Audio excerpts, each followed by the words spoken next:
Gen Z media, the best cartoon to come out of our generation is Gravity Falls. And that's not even our generation, though. Somebody that wasn't Gen Z made it. Doesn't really get more Just came out during our time. random than that. Regular Show really had a massive influence on Gen Z's humor. I mean, the amount of times me and my friends have said, oh, after something epic happens, it's gotta be in the hundreds. And we didn't just have Regular Show. Oh, Johnny Test, dude. Bling Bling Boy. My God, this used to be my show on Cartoon Network. This was like endless entertainment when this was on. I mean, Phineas and Ferb is probably my favorite show of all time, up there with The Sopranos. While the animation... Phineas and Ferb's up there with The Sopranos. I think the humor is pretty fair. I think Phineas and Ferb, the vibe of the show was good. It wasn't like modern day brain rot like Cocomelon, but it was interesting enough to where every episode was its own little random thing that was happening that like connected somewhat to an overall story, which was good. Ermit's trash? No, Phineas and Ferb was good. Phineas and Ferb was definitely a good show. And premise of the show makes it appear like it's meant for little kids. The writing and humor is so clever and witty that I enjoy the show more now at 20 years old than I did when I was a little kid. Other shows like Gravity Falls, The Amazing World of Gumball, critical and view dun. Adventure Time also helped me. I couldn't get behind Adventure Time. I think it's a little too kiddish at the start, and the animation's terrible. It hurts my eyes to watch. They're like little doodles that anyone could draw, and I don't like it. I think Gravity Falls, I think Amazing World Gumball was cool, and I liked the humor. I know it's a bad take. I know Adventure Time's really popular and really emotional when it ended. I just never got behind it. Let's talk about I know it's a bad take. music. Man, from 2014 to 2019, the amount of amazing music that was released is astounding. Gen Z is obsessed with 2016, and I think a main reason... Yeah, no, 2016 was fucking media. YouTube, I think the reason that is as well is because 2016 is also like a era where a lot of people are graduating high school, a lot of people are graduating middle school, a lot of people are in transitional phases, and so it's like a memorable time.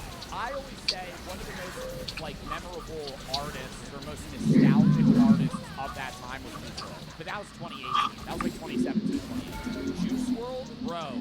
Fucking Lucid Dreams comes on, I get teleported back to freshman year sophomore year. Teleport. Like that beat comes on, bro. Everybody was playing that all day. That was that shit the backpack kids had. They'd be walking through the hallways. And for that is because so many great albums were released that year. Blonde, Starboy, Anti, Lemonade, Coloring Book, Black Star, The Life of Pablo, Untitled, Unmastered, Fuse, Awaken My Love. I mean, 2016 Uzi has basically become a mythical figure because of his consistency and output during that year. And I think that those albums were definitely really good, but they're also perceived better.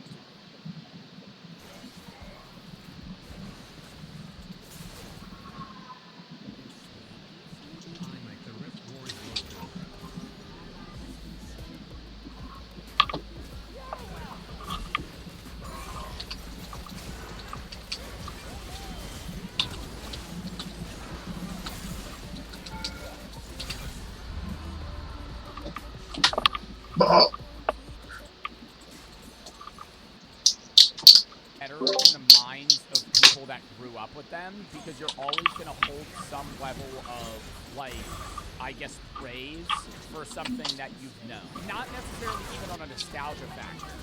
It's like, you know when your parents today might be like, modern rap these days is a bunch of mumbo jumbo and it doesn't make fucking sense anymore. You gotta listen to the OGs. Like, some shit like that. Like, it's the same thing. You'll be that. I hate to say it. That'll be you, right, in 30 years. that'll be you. You'll be saying the same shit, but you'll say the same shit, and you'll be like, back in my day, Little Uzi was the shit. Now you guys are listening to those fucking stupid Gen Alpha artists. Not saying these are necessarily Gen Z albums, but usually the music that's the most important to you is the music that was released during your formative years. And I just gotta say, we low-key win. Like, yeah, I'll admit we didn't have Michael Jackson or Biggie or Wolfgang Amadeus Mozart, but bro, do you know who we got? My man Fetty Wap. Listen, I'm not Fetty. I'm not getting behind.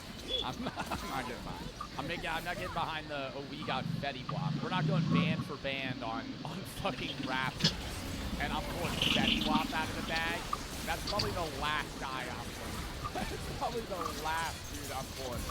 Just being like, yeah, we got. You remember Fetty Wap? You remember Nasty Freestyle 2? You remember that shit? You start pulling like. You remember Whip? Nay, remember that shit? even being ironic. Watch me whip.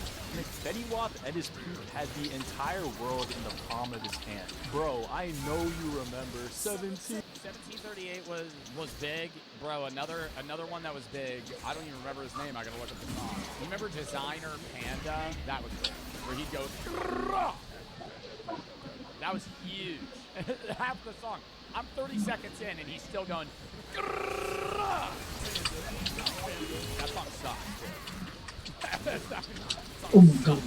You look back at it and you're like, wow, this is actually fucking really bad. Yo, I would rather pull out like 6ix9ine for like band for rappers. Let's fucking go! Tangin na circle of death sa critical healing uli.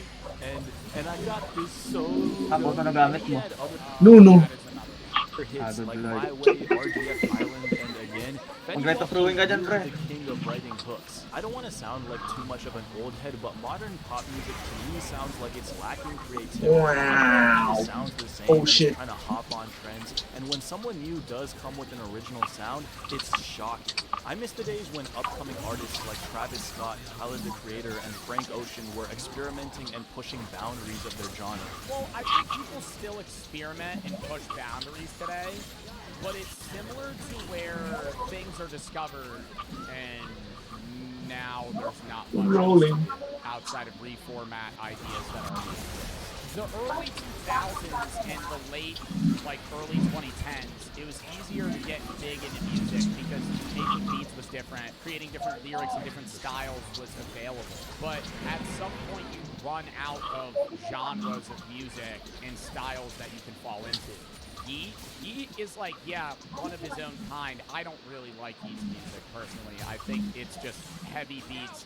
Honestly, Yeat's music, in my mind, is just like a background guy kind of singing in the corner with like a heavy set DJ just playing forefront. Like that's what Yeat's very like. It'll be like, dum, dum, dum, dum, dum, and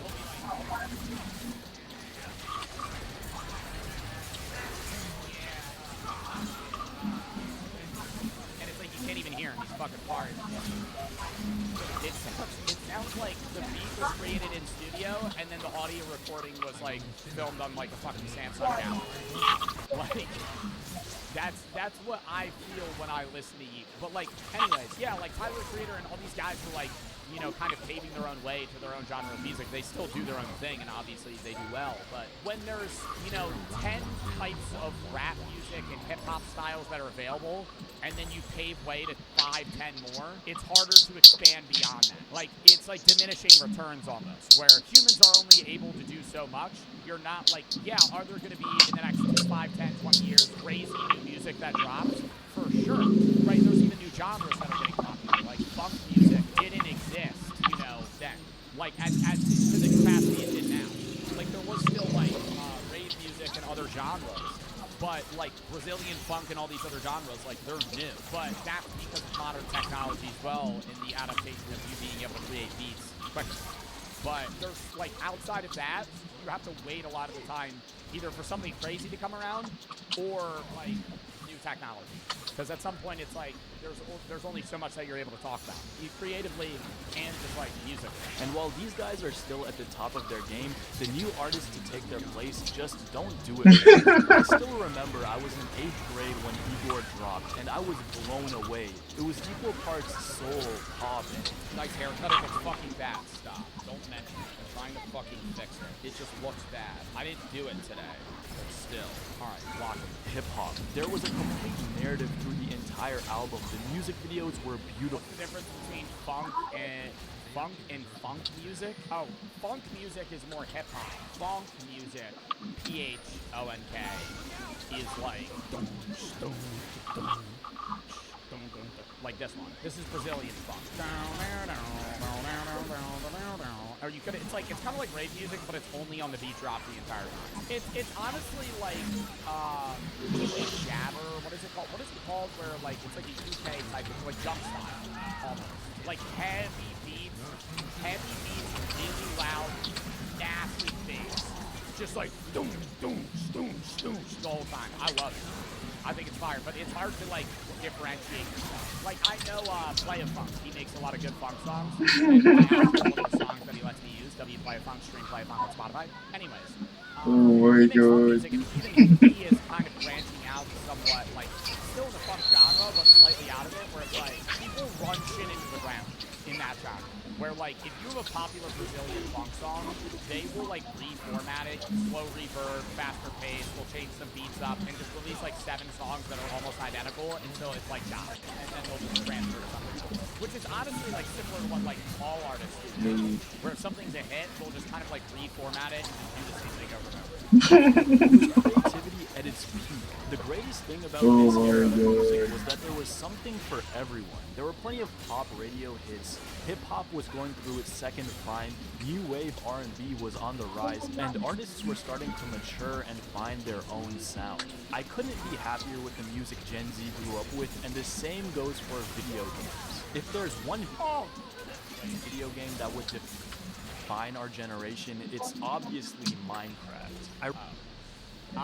Yeah, I think Minecraft, what defines Gen Z? Minecraft, I think Roblox defines Gen Alpha, personally. I think Minecraft, Fortnite, and then, like, not even COD. I think COD's a millennial thing. Today, COD is played by Gen Zers mainly, but, like, Call of Duty was big for millennials. Like, when you were a squeaker, if you're my age, like, not, if you're, like, 15 when you were a squeaker, that was, like, fucking 7 years. I'm talking when you were, like, if you were, like, 8 years old in, like, 2010, 2011, the guys you were playing with that were calling you the N-word in COD lobbies are 36 with kids now. Like, those are millennials. The millennials were the ones that were screaming at you. Like, COD is a millennial game. That's not a Gen Zer game. Gen Zer games like Minecraft, maybe Roblox, but I feel like Roblox is like mainly Gen Alpha now. Fortnite, what else? What's like a defining, like a game-defining, like, or like a generation-defining game? RuneScape, that's way up there, dude. RuneScape might be like Gen X. GTA 5, I think GTA 5. But GTA 5 is so big that it doesn't really like grasp just Gen Z. It's like everything. Five Nights at Freddy's, yeah, that's fair. Horror. Very niche, very niche. Minecraft. I really don't know what to say about Minecraft that hasn't already been. I think anyone that's ever played video games finds Minecraft nostalgic. I think that's the reason that, or any Gen Z, the reason Minecraft defines Gen Z is because if you talk to somebody and you're like, hey, did you play video games when you were a kid? And then I turn on fucking this, you probably go, like, 1,000-yard stare shit. Yeah, like, you start freaking out. You're like, oh my god, I know this song. Or just, like, any of them, for that matter. Said. I still fondly remember the days of Oh my god, being creative and building houses out of, like, gold and diamond blocks. Minecraft's the evil. hopping in worlds with my friends and building roller coasters, mansions, and having full. I used to go on Creative World on my grandpa's computer. This was probably in, like, 2014, 2013. So I was like 11 or 12. Probably 11. This is probably actually I might have been 10. I would go on my grandpa's computer and I would play Minecraft, and I would go and create it, and I would just place a whole pyramid of TNT. Like, I'm talking I would spend like 20 minutes. I didn't know how to do commands with like the wood axe and shit, so I would just place like thousands of blocks of TNT, and then I would record it on like Oh my God, whatever it's I had fucking at that time. I over. think it was like an iPad. Nagka-jewel I would pa press, ako. I would light it on fire, and I would record it. And Lala, I would be masakit. like, I remember I would watch them back and be like, this is awesome. Or I would create, and then when I got older, I would make like complex, this is actually when I got pretty good at Minecraft. I would create like complex fireworks shows out of redstone. I don't remember how to do it anymore, but I remember I used to watch like tutorials, and I would go and create it and like actually create, like I would craft like specific fireworks, make it times at night, and then like create like a whole show. I don't have the videos anymore. I wish I did. Scale battles. It was the perfect escape. Simple yet dense with content. Complete freedom. This I had what was it called? Oh my God, what's that art called? What is it called? I used to have a world where I did this too. That was on the Xbox though. Me and my friends had a creative world where we would do pixel art. I remember I made Flappy Bird. I did some easy ones. I did like skeletons and shit. ends with content. Complete freedom. The same goes for Minecraft's equally popular but wilder little brother, Roblox. There was really some. I love the modern day Roblox now. I think Roblox now is so cool because you can dev any game. I think then, like, you remember when Roblox was just a dupe of Minecraft? Like, way back. I used to play it on my school computer where they didn't have Minecraft, but they had Roblox. Oh my God. And it was just a bad Minecraft. Like, you would launch the game. I don't even know if they had servers. I think you would just load in. And it was just like a shitty Minecraft. Something for everyone. No? Bro, I gotta look that up. I remember I used to, like, build, like, wooden Roblox. Old. Roblox off-brand Minecraft. Bro, I gotta look that shit up. How do I, like, what could I search to find that? Old Roblox. Bro, I'm talking, like, way early. This was probably when I was, like, 8. It was probably, like, 2010, 2009. You're talking about Castle Miner C? Is that what it is? No, I never played that. I know what that is, though. But I don't know. I remember I played an off-brand Don't Roblox. end, Roblox please. is bad. One in Roblox. Sports games, fashion games, tycoon games, mystery games. There was so much content and room for creativity and fun for a young mind. And I think we can all agree that sports games peaked during. No, you know the fucking console for Gen Z is the Wii. The Gen Z console's the Wii. Undisputed. Just because I saw Nintendo, I'm like, oh yeah, the Wii. Because no Gen Alpha kid's gonna play on the fucking Wii. Or Xbox 360. I think Wii, PS3, Xbox 360. Those three. Not PS2. PS2's too old. PS2's too old. I think those three. In our childhood. 2K16 is probably my most played game of all time. It really is the perfect basketball game. And bro, how can we forget those old FIFA soundtracks? I need to know now. Unfortunately, these days, sports games. Bro, I was thinking top 50 games all the time. I have FIFA 17. Games have been watered down to over-monetized, recycled slop held hostage by corporate overlords. But I still remember the days of try-harding on my park and having intense battles with my brother on Madden. We even witnessed mobile games like Clash of Clans and Clash Royale. Bro, unmatched. Early 2010s Clash of Clans. I remember Rolling. when my uncle showed Clash of Clans for the first time. I was fucking losing that shit. I used to grind the fuck out of that game. Is this it? No, this isn't it. Clash of Clans theme song. What's the theme song for Clash of Clans? Is this it? What the fuck is this? Where's the audio soundtrack for fucking Clash of Clans? The intro. Clash of Clans song. This.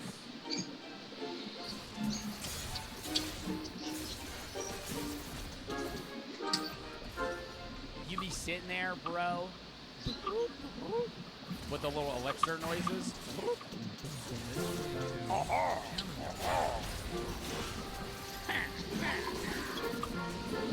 Dude, the audio, and it was just so fun.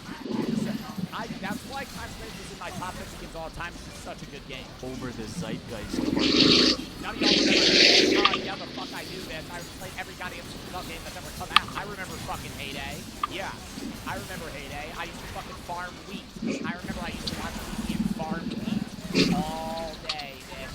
I used to be out, used to be raising my cows, organizing my farm, trade in the fucking little boat guy for fucking milk. And of course, who Boom Beach? Yeah, Rep Boom Beach. That's what fell off. can forget I played Boom Beach too. Black Umber? When it comes to Gen Z, I feel like I have to talk about books, and really one specific book series. Diary of a Wimpy Kid. Diary of a Wimpy Kid. I don't think there's ever been or ever will be another book series like Diary of a Wimpy Kid. Much like the cartoons we grew up watching, this I am book high series rolling. had a profound Please do not end. What else would it be? Hunger Games? impact on the culture and humor of Gen Z. While most children's books try to teach good values like honesty and hard work, Jeff Kinney throws all of that out of the window. Greg Heffley... Bro, Brooke always tries to get me to watch the Diary of a Wimpy Kid movies, and I tell her every time, I'm like, these suck now. You're blinded by nostalgia. I don't want to watch a movie where the guy goes, that cheese hot, the cheese hot. Fucking cringy now. It was funny when you were 10. He is cynical, self-serving, opportunistic, lies, cheats, and always tries to find a shortcut. Ah! Is that the second one? Basically, Greg Heffley is the most honest children's book character we've ever seen. I think because Gen Z has always been hyper-aware, we reject overly righteous characters because we know they don't exist in real life. The people around us operate like us, Ano? and in many ways, so do we. He Ano? was a hilariously flawed character that rarely Ano learned nga? a lesson, and we couldn't get enough. Much like Dude, Diary of a Wimpy Kid was one of the only books I wanted to read when I was a kid. I remember, like, laying in bed reading Diary of a Wimpy Kid, being, like, hyped to read it. And I just feel like they need to let you pick more books now. I feel like when you get assigned books, you hate it, but you're able to, like, pick them, and it's like, oh, I gotta read Diary of a Wimpy Kid, it was awesome. the cartoons we grew up watching, Jeff Kinney gave us the respect of not talking down to us. The magic of those first 6 books will forever hold a special place in my heart. And clearly, I'm not the only one, with Diary of the Wimpy Kid still being relevant in meme culture till this day. There's an entire subculture of Diary of the Wimpy Kid fanfictions that range from extreme... Diary of an Empty Man, Diary of a Wimpy Kid Death Note. I've never once considered finding that notebook and gaining the power of this power of... Wait, that notebook and gaining this power of misfortune. In fact, it's made me happy. extremely hilarious to downright depressing. And from time to time, I still read through this book series because it has a distinct comfort and charm that I can't... I am calling Pat. I am calling Pat. Who is this? Rowdy? You are not rereading the Diary of a Wimpy Kid book. can't find anywhere else. If we're gonna talk about Gen Z media, then it's only right that we talk about Gen Z social media. While short-form apps like Vine and TikTok have been huge during our childhood, culturally, nothing really comes close to YouTube. I'm genuinely Yeah, YouTube for sure. glad And creator-wise, Markiplier and Minecraft YouTubers. Markiplier is like a part of the childhood, dude. Vomit alert? Oh, I I got to witness the old days of YouTube. The days of LA Beast. LA Beast here. Today I'm gonna be chugging a gallon of rotten milk. And he Oh my vomits god. into his, washing machine. That was the best. the FNAF Yeah, ban off me. plays OG phase, back when H3H3 was making hilarious commentary videos. What phase members did you guys watch? I feel like that's like a Pokemon trading card game. I used to watch Rain, Jev, Adapt, and maybe Nico, like a little bit, but those 3. Jev, Adapt, Rain. Those were the guys I watched, and that was it. Rice Gum?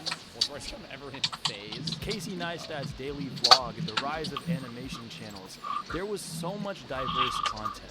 But of all the great channels we grew up with, for me, one of them stands above the rest as the greatest YouTuber of all time. Oh my god, when they did Park Horse, I can't say his name. Higa. Ryan Higa.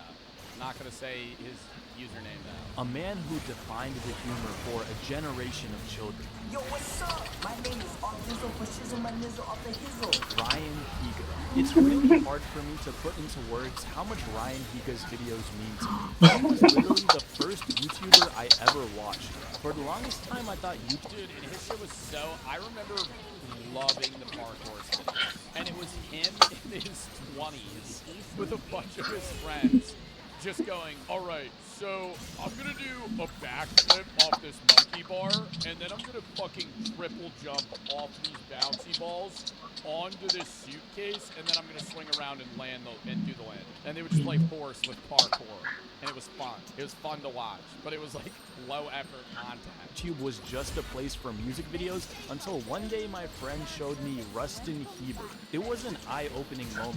He was edgy but also genuinely funny and made clever social commentary. I still distinctly remember the days in middle school of watching Dear Ryans on the bus ride home. He was truly one of the first personal brands on YouTube, and I think we all need to thank him for paving the way. So Ryan, I think there's only one thing left to say. And follow me on Instagram. I'm posting the... That was a good fucking video, dude. I love that. 2013, 2019, probably the best year I've ever experienced as a kid. I feel like 2019 is a bit late. I feel like 2013 to like 2018, 2017, 2019, like that was, I mean, that was a long time ago. But 2019 was more modern day. 2019 is still respectable. Yeah, like pre-COVID era. Ninjago, Lego Ninjago, My Little Pony. We all lived the same childhood. I didn't realize 1738 was a Fetty Wap song until you mentioned it. Some of my classmates kept repeating that line over and over. Life might never be the same again. Bro, I hate when people are like bumming about that shit.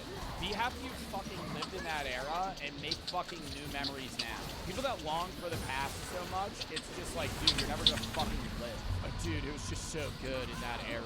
Yeah, respect it. Be like, oh, that was awesome. Now let me have more fun. Because look, yeah, that shit was nostalgic. Oh shit, Right now, we it's lost. nostalgic 10 years ago. It's the same shit. That's just how nostalgia works. Like, if you, right now, regardless of how old you are, you can be 15, you can be 25, you can be 30. 10 years from now, you're going to be like, oh, God, remember 2025? Remember 2025? Oh, those were the days. That's what people say. This is the same shit. Until you're like 50 years old, everything becomes nostalgic at some point. Yeah, remember Joe Hart? Damn, you're 30. Now I'm 23. Next.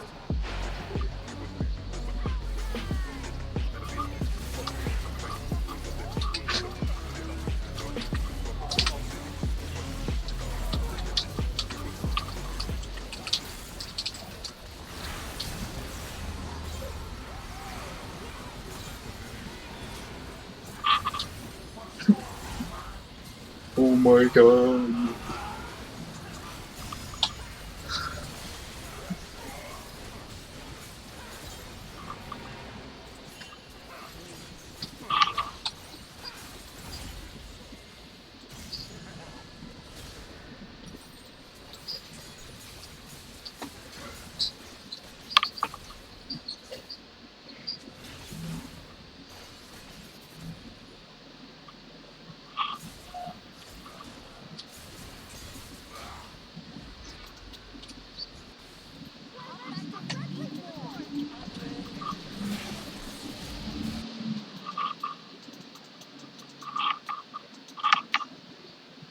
Rolling.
So many.